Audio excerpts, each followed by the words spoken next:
जो बड़े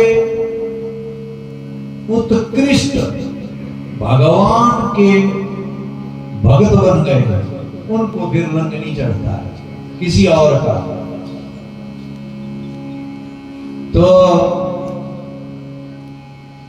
रंग उस पे चढ़ता है, वो औरों को चढ़ाता है, चाहे वो किसी कुसंग वाले के पास बैठ जाए, क्योंकि रहीमन जो उत्तम प्रकृति क्या करे कुसंग,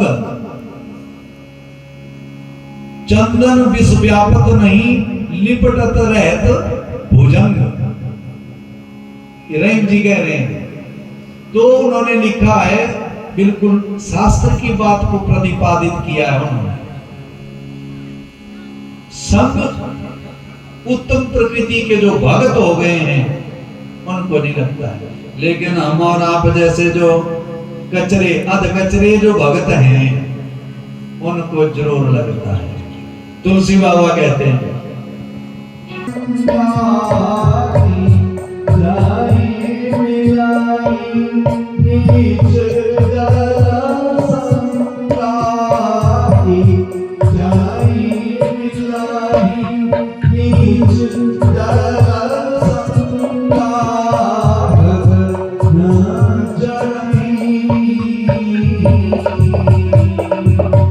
तो क्या बोल रहे हैं, जो धूल होती है, धूल, अब देखो वही धूल जब वायु का संग करती है तो उड़ती है महाराज, उड़ती है कि नहीं उड़ती है, सदा के सब आंखें बंद कर लेते हैं, जब हवा चलती है उसके साथ धूल चलती है, तो उस समय धूल का संग हवा के साथ होता है। वही धूल जब आसमान से बारिश हो रही है, बादल बरस रहे हैं, तो जल का संग लेकर के नीचे बैठ जाती है। कितना अंतर है, वो जल के साथ है तो बैठ गई, हवा के साथ है तो उड़ गई। यानी इसी प्रकार से किसी धीर गंभीर व्यक्ति जो भगवान के भक्त हों उनके साथ हम बैठ जाएं तो हमारा मन बैठ जाता है। यदि किसी अधीर अध कचरे जो संसार के प्रेमी हैं, संसार को चाहते हैं, उनके साथ बैठ जाएं तो हमारा मन संसार में नाचता है। बोलो भोलेनाथ की। तो आगे क्या कहते हैं, राजा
तो इस प्रकार से कहते हैं कि जब धुआं उठता है ना तो भी सबकी आंखों को बुरा लगता है।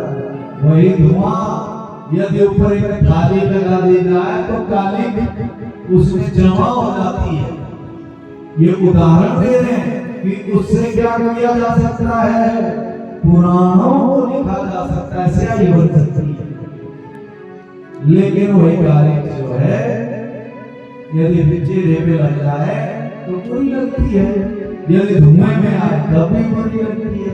लेकिन उसको संस्कारित करके जब भी कोई चीज सामने आती है उसका फल अच्छा हो जाता है।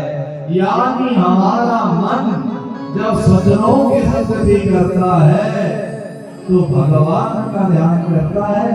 यदि संसारिक व्यक्तियों के साथ हम रहते हैं तो व्यापारी के पास बैठेंगे तो व्यापारी की बात होगी, और संसारी के पास बैठेंगे तो संसार की बात होगी।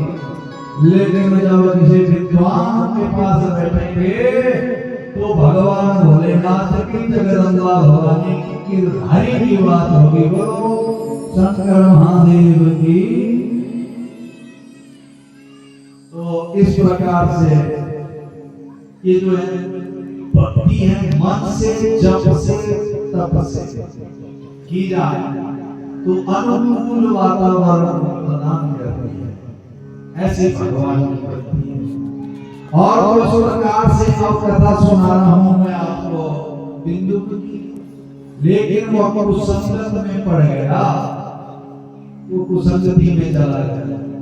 उसने वेद विरुद्ध कर्म सारे करने प्रारंभ कर दिए, यहाँ तक कि मद्यपान आदि करके वो कई बार तो घर में ही आता था।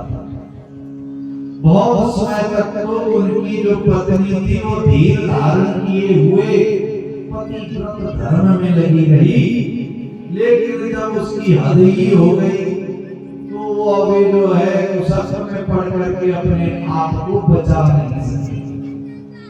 वो भी बेचारी कुसंग में चली गई। फिर क्या होना था, कुछ समय के अनंतर मृत्यु तो सबको आनी है। जो आया है